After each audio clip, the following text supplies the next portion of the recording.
자, 여러분 지금까지 저희는 구약성경 39권 가운데 특별히 대항목의 두 번째 역사서의 에스라를 나누었고요. 이어서 계속해서 느헤미야를 나눠보도록 하겠습니다. 자, 먼저 느헤미야는요 13장으로 이루어져 있는데 여러분 가지고 있는 교재 162페이지를 펴보시면 느헤미야는 무너진 성벽을 재건하고 다시금 신앙개혁을 통한 회복을 도전한다. 그렇습니다. 조금 전에 얘기했던 에스라서에서 이미 얘기했던 것처럼 1차, 2차 포로 귀환에 성벽과 신앙개혁이 일어난 다음에 느헤미야를 통해서 3차 포로 귀환이 일어나면서 실질적으로 세워진 재건되어진 성전을 중심으로 신앙개혁과 함께 성벽과 함께 또다시 한번 신앙의 개혁이 일어나게 되어집니다. 그 이야기를 다루고 있는 것이고요. 느헤미야는 3차 포로 귀환의 지도자의 이름을 따서 유래했는데 여호와께서 위로하신다라는 의미를 가지고 느헤미야서라고 하는 것이 되었습니다. 이 느헤미야라고 하는 의미가 바로 여호와께서 위로하신다라고 이해하면 되겠습니다. 원래 히브리어 원전에서는요, 그리고 70인역에서는 탈무드와 요세푸스 저작 등에는요, 에스라와 한 권의 책으로 취급되었습니다. 그러다가 라틴어 번역되어진 그 이후에 두 권이 되어진 겁니다. 느헤미야서는 에스라서를 보충하는데 이스라엘 역사를 다루는 12권의 역사서 중에 11번째 책으로 70년의 포로 생활이 끝이 난 후에 하나님의 백성들이 3차 느헤미야를 통해 돌아와 성벽을 새롭게 재건하고 그 다음에 신앙의 개혁을 하고 있는 것을 담고 있습니다. 앞에 나와 있는 느헤미야서의 요약서를 잠깐 볼 것 같으면 저자는 느헤미야이고 기록여대는 BC 423년으로 추정되고 있습니다. 기록 장소는 예루살렘이고 키워드는 귀환, 몇 차 귀환이겠습니까? 3차 귀환과 또 성벽 재건, 그리고 고통, 기도, 역사, 통곡이라고 하는 키워드가 있고요. 이걸 통해서 여러분들이 주제를 한번 만들어 본다면 3차 포로 귀환 후 성벽 재건과 신앙의 개혁이라고 말할 수 있습니다. 주제 말씀은 느헤미야 2장 17절 말씀인데 후에 그들에게 이르기를 우리가 당한 곤경은 너희도 보고 있는 바라. 예루살렘이 황폐하고 성문이 불탔으니 자 예루살렘 성을 건축하여 다시 수치를 당하지 말자 하고 라고 나와 있습니다. 이 말씀을 읽었을 때 아마 여러분이 다가오는 느헤미야에서 느껴지는 마음이 있을 거라는 생각이 들어집니다. 그렇다면 1장부터 13장으로 이루어져 있는 총 13장으로 이루어진 느헤미야를 보면 가장 먼저 G와 S를 함께 만들어서 보게 될 텐데 먼저 성전이 세워져야 하죠. 이건 1, 2차 포로 귀환에서 이미 나누었던 이야기입니다. 그런데 우리가 주목해야 되는 것은 지금은 느헤미야를 다루고 있는데 느헤미야는 몇 번째 포로 귀환입니까? 3차 포로 귀환을 다루고 있습니다. 그래서 여기에 이렇게 써보시기 바랍니다. 느헤미야라고 쓰시고 그리고 여기다가 3차 포로 귀환이라고 하고 옆에다가는 444년이라고 적어두면 되겠습니다. 근데 느헤미야가 돌아와서 한 것은 성전을 재건한 것이 아니라 무엇을 하였습니까? 성벽을 재건하였습니다. 성벽을 재건했는데 성벽을 재건할 때 걸린 기간이 무려 52일이었습니다. 1장부터 몇 장까지? 1장부터 13장까지 이루어져 있는 느헤미야서는요. 성벽 재건 기간이 52일인데 이걸 우리가 참 주목해서 볼 필요가 있습니다.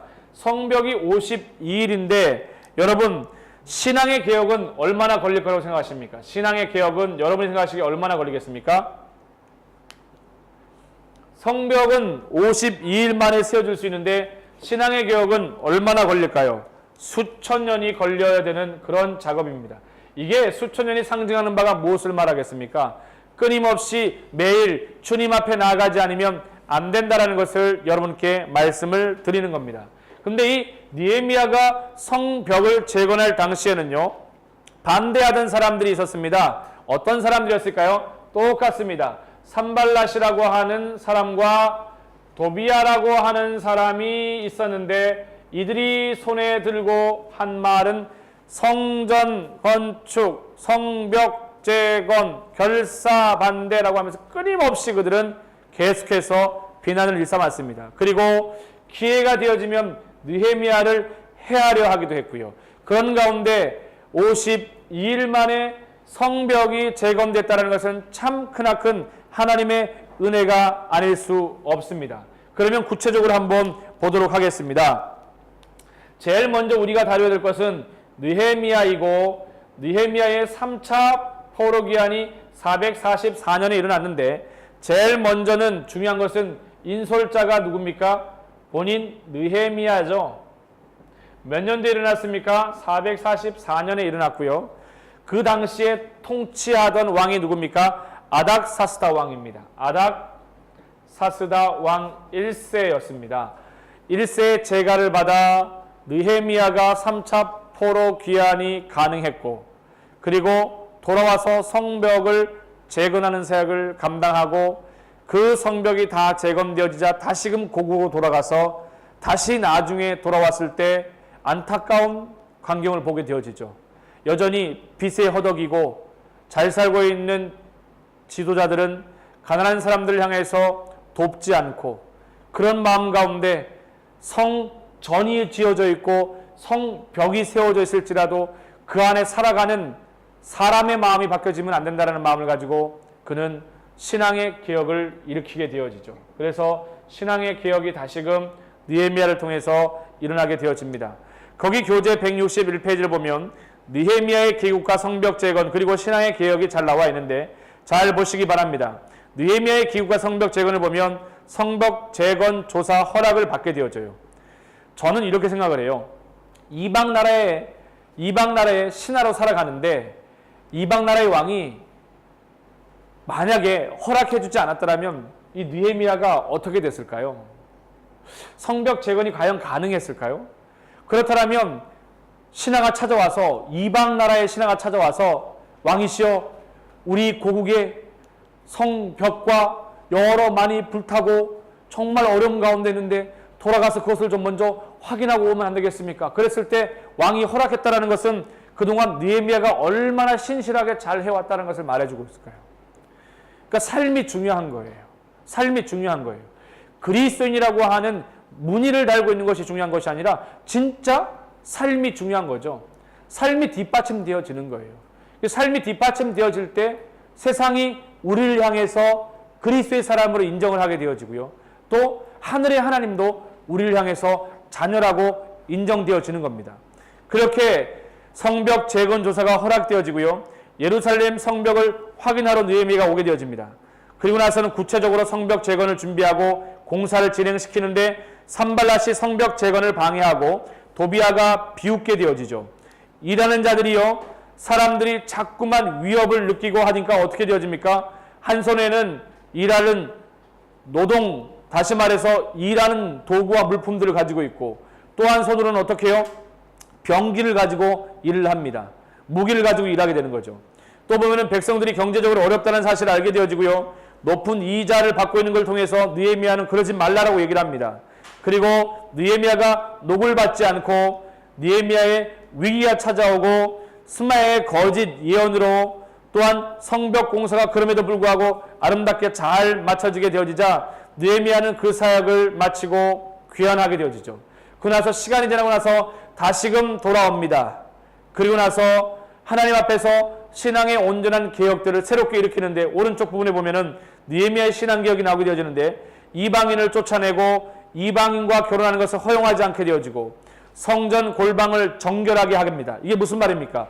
성전이 지어지고 그 다음에 성벽이 지어졌는데 성전 안에 봤더니 누구요? 정말 악한 사람이 그곳에다가 하나님의 성물이 있어야 되는 그곳에 머물면서 자신의 살이 사욕을 채우는 것을 보고 쫓아내게 되어지죠. 그 다음에 레위인들이 성전 직무 수행과 백성들이 헌물을 드리게 되어지고 안식일을 성수하고 이방 여인을 취한 자들을 다 쫓아내는 실제적인 신앙의 개혁들이 느헤미야를 통해서 일어나게 되어집니다. 그래서 여러분, 느헤미야서는 1장부터 13장까지 되어져 있는데 뭐와 함께 연결시켜 봐야 되느냐? 에스라서에 함께 등장하는 스룹바벨과 에스라, 느헤미야가 같이 하나 되어져서 움직여야 된다는 사실을 여러분들이 꼭 기억했으면 좋겠습니다. 그 다음에 GS 스토리가 끝이 났다라면 타임라인을 얘기하는데 타임라인에 등장하는 것 중에 대표적인 대략적인 타임라인을 보면 창세기부터 시작을 해서 창조와 아담과 아브라함과 모세의 출생과 출애굽과 모세의 사망과 사사시대와 삼손 사울과 다윗과 솔로몬과 르호보암을 통해서 나라가 둘로 나눠지는 부분들, 북이스라엘이 아수르에서 720년에 멸망하는 것, 남유다가 586년에 제3차 바벨론의 침공에 의해서 망하게 되어지는 것. 근데 여기서 주목해야 할 것은 1차, 2차, 3차 침공이 있었다는 것과 70년의 시간이 차고 나서 어떻게 됐습니까? 에스라를 통해서 이야기되고 있는 1, 2차 수르바벨과 에스라를 통해서 귀한 일을 하고 3차, 지금 우리가 공부했던 이 3차 느헤미야는 444년에 성벽 재건과 신앙의 개혁을 위해서 돌아왔다는 것을 여러분이 꼭 기억하시기 바랍니다. 그렇다면 구체적인 타임라인 어디만 살펴봅니까? 느헤미야만 포커싱해서 우리가 주목해서 한번 보도록 하겠습니다. 느헤미야를 보려면 뭘 봐야 되겠습니까? 몇 차가 나오느냐? 대략적으로 봅시다. 한번 1차 포로기한 몇 년입니까? 538년. 그 사이에 어떤 일들이 있었어요? 성전이 완공되어지는 것이 516년. 516년이 성전이 완공되어지고요. 성전이 완공되어지고 그 다음에 아하수에로가 바사를 통치하는 것이 486년입니다. 486년에 아하수에로 왕이 어디를 통치합니까? 바사를 통치하게 되어집니다. 그 다음에 아닥사스다가 바사를 또 새롭게 통치하게 되는데 그것이 바로 465년입니다. 465년에 아닥사스다 왕이 통치를 하게 되어집니다. 목사님이 아까 뭐라고 얘기했습니까? 제3차 포로 기한을 주도했던 느헤미야는 어느 왕의 제가를 허락받는다고요? 여기 보면은 아닥사스다 1세의 제가를 받게 된다고 얘기했습니다. 그러니 바사 왕, 아닥사스다 왕인 이 왕의 통치 기한에 제가를 받고 그리고 나서 440 몇 년도요? 444년도에 3차 포로 기한이 누구에 의해서? 느헤미야에 의해서 진행됐다는 것을 여러분들이 보시면 되고 이 느헤미야와 함께 어떤 일들이 진행되었습니까? 성벽 이것이 새롭게 재건되는 역사가 있게 되었습니다. 이렇게 느헤미야가 다시금 성벽이 다 완성되어지자 목사님 뭐라 그랬어요? 고국으로 돌아갔다고 얘기했잖아요. 그때가 몇 년이냐면 433년에 느헤미야가 고국으로 귀환하게 되어지고요. 그러고 나서 언제 다시금 느헤미야가 다시금 돌아옵니까? 432년에 몇 년? 432년에 느헤미야가 다시금 어떻게 되어져요? 고국으로 예루살렘으로 와서 상황을 살펴보게 되어지죠. 그때 다시금 신앙의 개혁이 필요하다는 사실들을 절실히 깨닫게 되어진 겁니다. 그렇게 해서 여기 나와 있는 538년 1차부터 시작을 해서 우리가 그냥 넘어가긴 했는데 몇 년이요? 458년. 몇 년? 458년. 458년에 뭐가 있었습니까? 2차가 있었죠.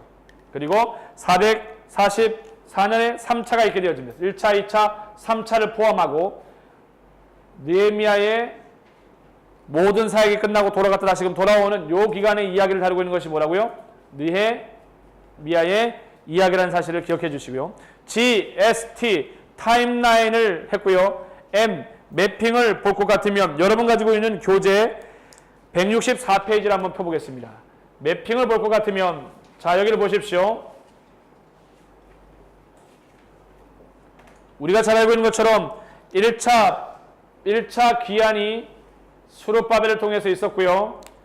2차 포로 기한이 에스라를 통해서 있었습니다.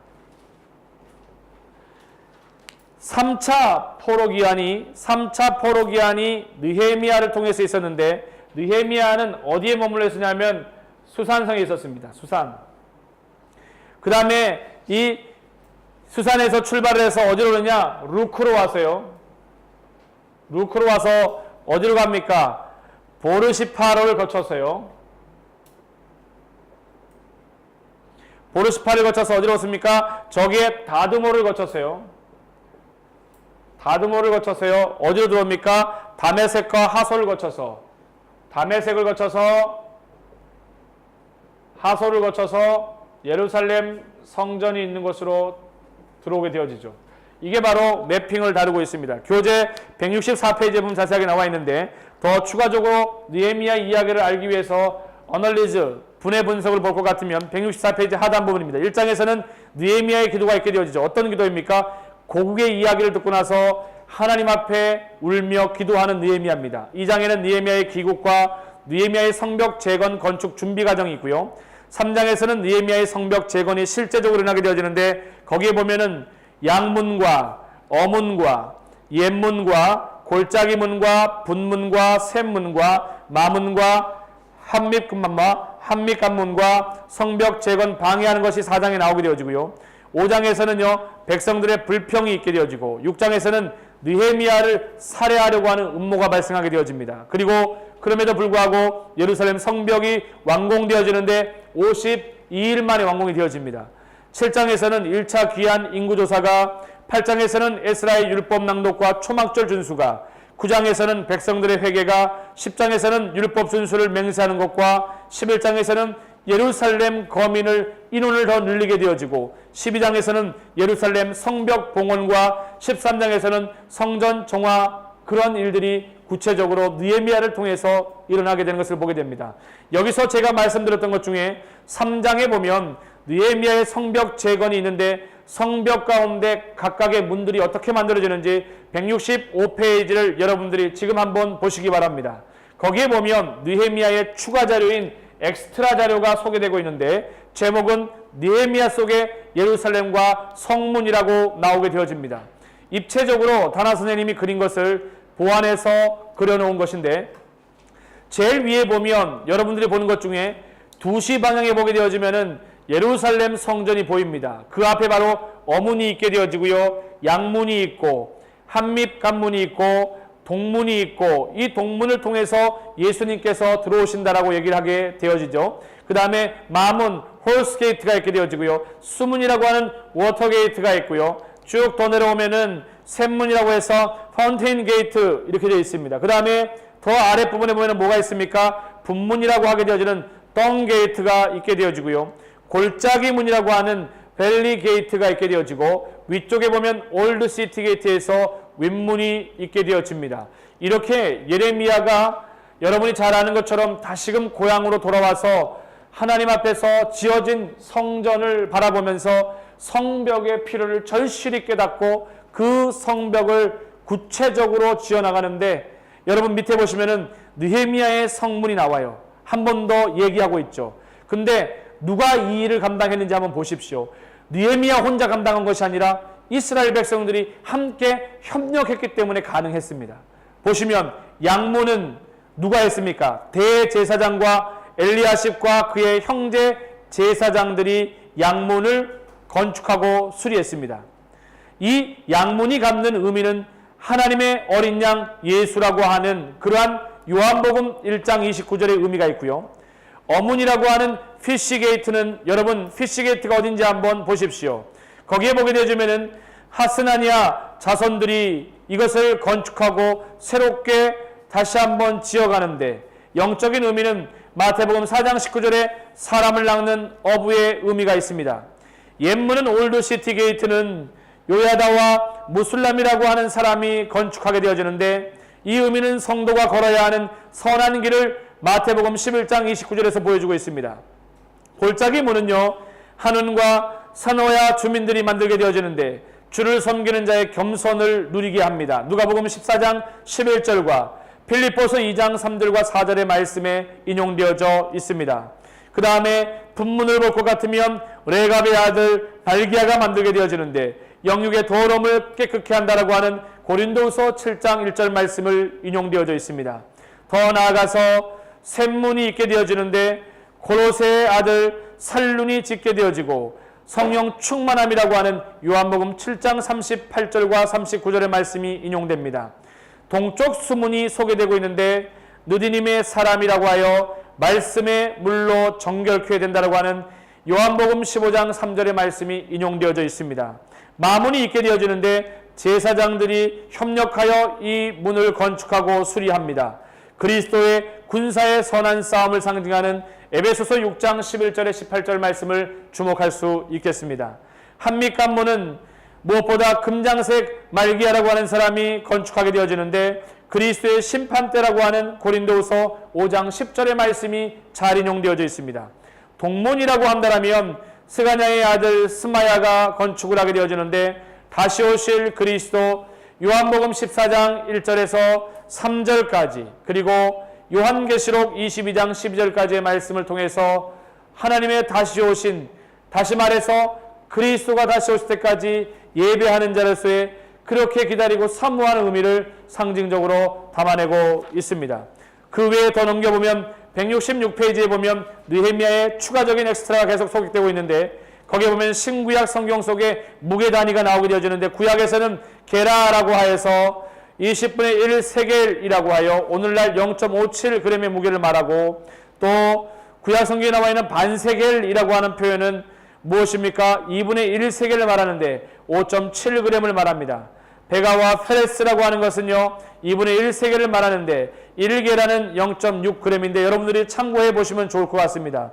그 다음에 핌이라고 하는 단위가 있게 되어지는데 3분의 2 세겔을 말하며 7.6g을 말하고 세겔이라고 하는 것이 있는데 이것은 20게라 11.4g을 말합니다. 그 외에 마네와 달란트라는 것이 있는데 달란트는 3000세겔이요 34.27kg을 의미합니다. 그 외에도 신약 성경에 보면 여러 무게와 단위가 나오게 되는데 드라크라마 또 그 다음에 리트라 라드라고 하는 또 문화라고 하는 달란트라고 하는 네 가지 종류의 특별한 무게와 단위가 표현되어져 있습니다. 드라크마는 약 6g을, 그 다음에 리트라 라드라고 하는 것은 327g을, 그 다음에 문화라고 하는 것은 0.56g을, 달란트라고 하는 것은 60문화로 하여 20달란트는 20에서 40kg을 말하는 것을 이야기를 하게 되어집니다. 그래야 여러분 마지막으로 밑에 보시면 이제 우리가 에스라와 느헤미야 역사서의 중요한 포로 귀환에 해당되어지는 가장 중요한 것을 공부를 거의 마쳐가는데 그리하여 총정리하는 의미 가운데 166페이지 하단 부분에 보면은 1, 2, 3차 포로 귀환 정리가 나와져 있습니다. 1차, 2차, 3차 포로 귀환이 1차가 538년에, 2차가 458년에, 3차가 444년에 누구와 관련되어져 있습니까? 1차는 고레스 통치왕이 허락했고 2차는 아닥사스다 1세가 허락하였고 그 다음에 인솔자는 1차는 수르바벨이요 2차는 에스라요 3차는 느헤미야입니다. 그 다음에 조서의 내용은 1차에서는 포로 귀환 허가와 함께 예루살렘 성전을 건축 허가하고 성전 기명, 성전 물품들이 빼앗겼던 것들을 다시금 반환하고 성전 건축 자재를 지원하는 것을 이야기하게 되어집니다. 2차 귀환 에스라와 함께 포로로 귀환 허가가 되어지고 재정적인 지원과 성직자 세금 면제와 자재, 관료 조직들을 실질적으로 자체적으로 관료 조직들을 세워나가는 것을 허용하는 것을 보게 되어집니다. 그리고 느헤미야에서는 예루살렘 성벽 재건 허가와 함께 건축 자재 지원이 허가되었음을 보게 되어집니다. 구체적으로 귀환의 자료를 볼 것 같으면 1차는 합쳐 49,897명이, 2차는 1,754명이, 그리고 3차 귀환은 인원수를 알 수 없습니다. 중요한 사건은 1차 포로 귀환을 통해 성전 건축 시작하면서 사마리아인들의 방해가 심했었고 2차 귀환 때는 에스라에 의한 신앙 회복 운동이 있었고 3차 귀환 때는 성벽이 52일 만에 완공되고 에스라가 율법을 백성들에게 선포하고 가르치는 귀한 역사가 있었습니다. 이렇게 에스라와 느헤미야를 통해서 우리는 포로로 붙잡혀갈 수밖에 없었던 어려운 가운데 그럼에도 불구하고 하나님의 신실하신 은혜 가운데 포로로 귀환한 것을 우리는 알 수가 있게 되어지고 이렇게 포로로 귀환한 사람들이 다시금 그 마음 가운데에 새롭게 성전이 지어지고 성벽이 세워지는 것처럼 신앙의 온전한 삶을 살아가는 것이 얼마나 중요한지에 대해서 이야기를 나누게 되었습니다. 그렇다면 여러분 우리가 지금까지 GSTMA를 통해서 느헤미야를 공부하게 되어졌는데 여러분들이 느헤미야의 마음을 가지고 여러분 안에 있는 거룩한 성전들을 새롭게 회복시켜 나가기 위해 말씀을 읽고 새롭게 시작해보지 않겠습니까? 지금까지 느헤미야 강의를 하였습니다. 수고했습니다.